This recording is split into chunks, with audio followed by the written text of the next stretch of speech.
2025 Nobel peace prize వెనిజులాకు చెందిన Maria Corina మచాడోకు లభించింది.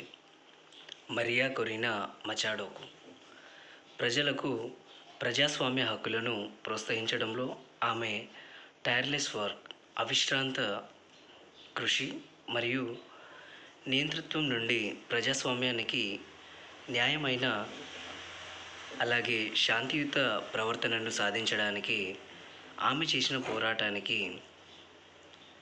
2025 Nobel peace prize ప్రదానం చేసినట్లు స్వీడిష్ అకాడమీ శుక్రవారం అక్టోబర్ 10, 2025న ప్రకటించింది. నార్వేజియన్ నోబెల్ కమిటీ చైర్ జోర్గెన్ వాట్నే ఫ్రైడ్నెస్ ఈ ప్రకటన చేశారు.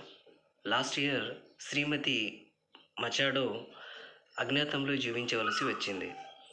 ఆమె ప్రాణాలకు తీవ్రమైన బెదిరింపులు ఉన్నప్పటికీ ఆమె దేశంలోనే ఉంది.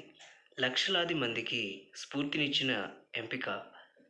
ఆమె తన దేశ వ్యతిరేకతను ఏకతాటిపైకి తీసుకుని వచ్చింది.